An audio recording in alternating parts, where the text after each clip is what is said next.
Velocity with constant acceleration. So what have we learned so far? Last time when we were looking at our graphs associated with constant acceleration, we looked at the acceleration of a picket fence in free fall through a photo gate. And the motion diagram would look like this. And we know from our definitions that speed is the rate of change of distance, and acceleration, the amount of acceleration, is the rate of change of speed. Knowing that, we took a look at our graphs of this picket fence in free fall, and we saw that the acceleration was constant due to gravity, that the speed would be increasing constantly, and that the distance would be increasing at an increasing rate.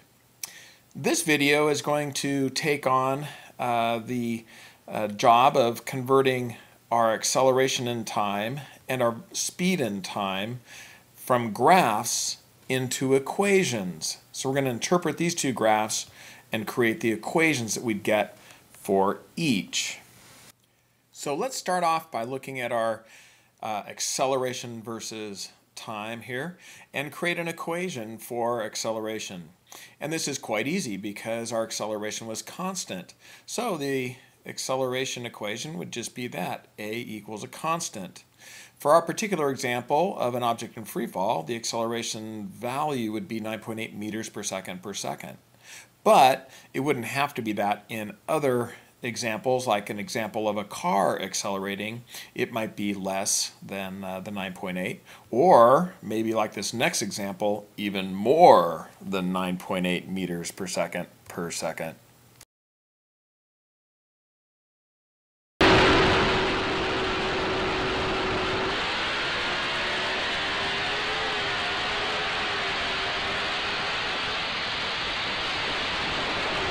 Whoa! Speed. Let's take a look at speed now. So our acceleration is constant, and because our acceleration is constant, our speed is increasing at a constant rate here. And our next equation really is our definition of acceleration, because our slope of our velocity versus time plot is delta v over delta t, and that's the rate of change of speed. That is our alternate equation for acceleration, and one that we will use occasionally, so we want to jot that down as well. Now, to get our speed equation when we're accelerating, let's take a look at a little bit different graph, but it is quite similar to our previous speed versus time plot. And we'll derive our speed equation with acceleration. So if we're looking at this new plot right here, we'll notice that we still had a constant increase in speed and time, and therefore our slope right here of our constant line is our acceleration that we saw in the last slide.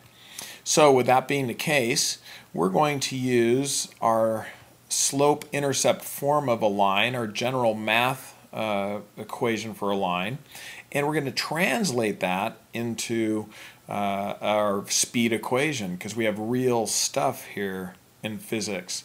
So starting with y equals mx plus b, y is the universal dependent variable, and so our dependent variable here is speed. So instead of y, we have v. And then our slope, which we'd already seen, is our acceleration. And instead of x, our independent variable is time. And then our y-intercept right over here, b, is our initial speed if we started out with some initial speed. So we're going to take all of those and mix them together, and we're going to write down, we're going to pause our video, copy all of this down, copy the translations down, and copy down our speed equation. This equation is good if we have constant or average acceleration.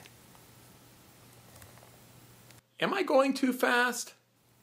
So now that we have our speed equation right here, v equals at plus v naught, and you've written that in your notes, let's go ahead and apply it to this graph that you've already had in your notes as well.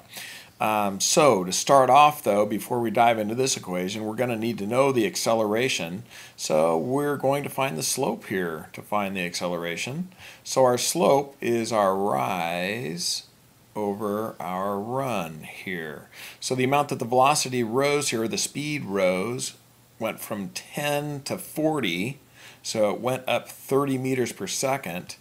And while the time went from 0 to 3 seconds for a total interval of 3 seconds. So 30 meters per second divided by 3 seconds is 10 meters per second per second. That's our acceleration that we can use in this equation here. And so here it is. Here's our acceleration we plug in. And we want to know the speed after this interval of 3 seconds. We're going to want to know what that final speed is. So we take our acceleration times our time of 3 seconds. And then we add our initial speed of 10 meters per second that we started with. And so when we do that, 10 times 3 is 30 plus 10 is 40 meters per second. And that's where we end at 3 seconds. So add a couple of these things, this and this, to your notes, and then we'll continue moving on. Now that we have an equation for speed at any time when an object is accelerating right here, let's apply it to a real life situation, kind of like this one.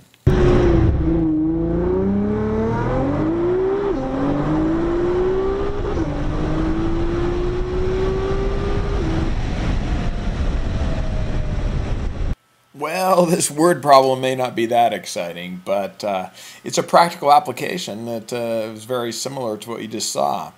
We want to know how fast a car is moving if its initial speed was 5 meters per second, and then it accelerated constantly at 4 meters per second for 6 seconds. So we're going to check that out using our 7 steps of problem solving. So here is a problem reworded up top there, and our first step is to circle our knowns here. 5 meters per second is our initial speed, 4 meters per second is our acceleration, and 6 seconds is our time. And then we're going to identify our unknown, how fast. So V equals question mark.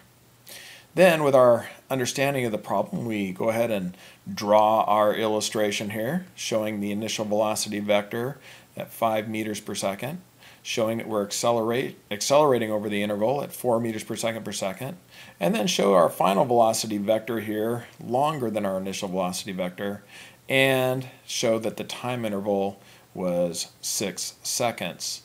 And of course, we're trying to find out what that final speed is. So our next step is to copy down our knowns from above right here, showing our variables, numbers, and units, and then copy down our unknown right here. And then finally, with our unknown v equals something with an a, a t, and a v naught, we can go ahead and hunt down our equation we just derived here. V is equal to at plus v naught. We will take our knowns and plug those into our equation. The acceleration is 4 meters per second. The time is 6 seconds. So those get multiplied. Then we add our initial speed here of 5 meters per second. So 4 times 6 is 24, plus 5 is 29 meters per second. And that is our solution.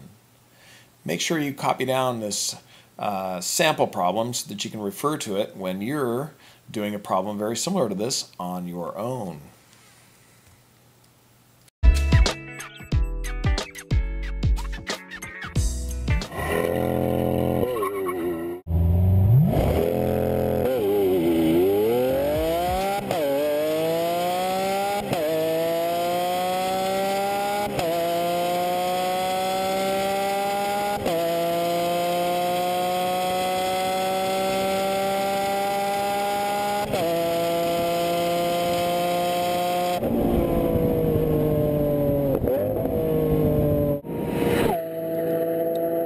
I want a Lamborghini.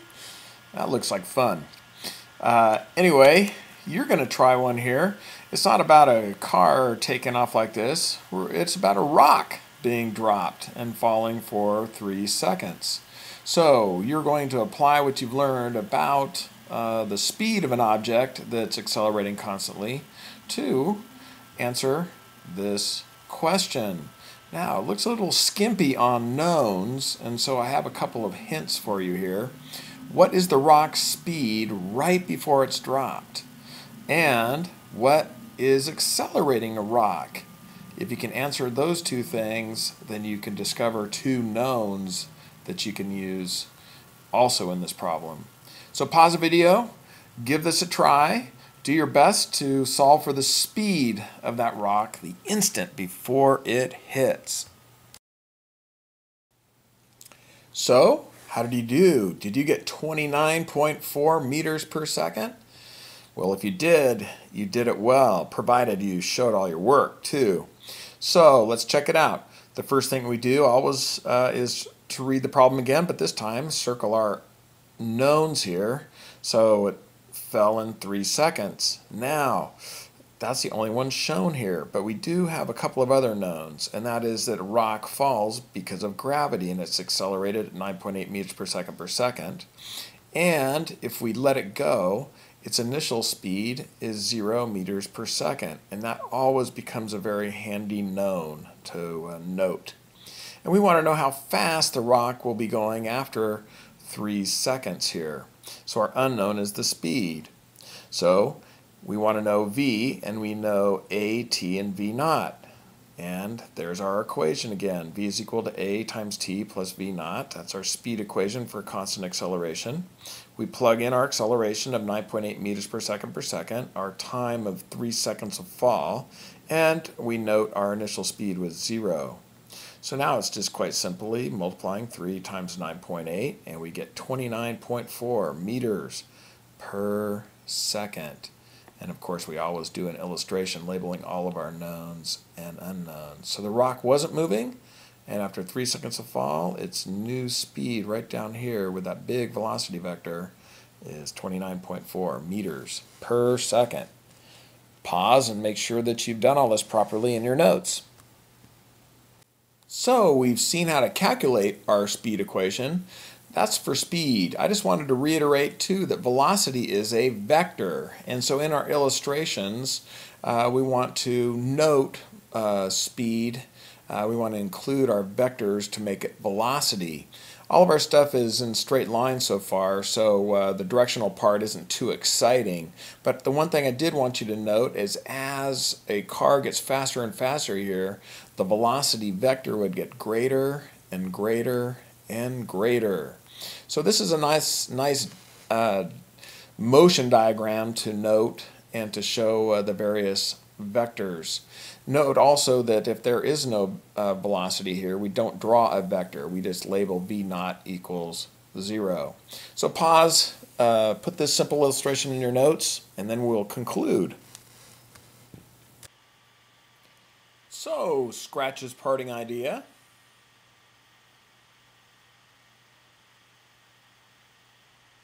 And good luck with your quest for continuous improvement.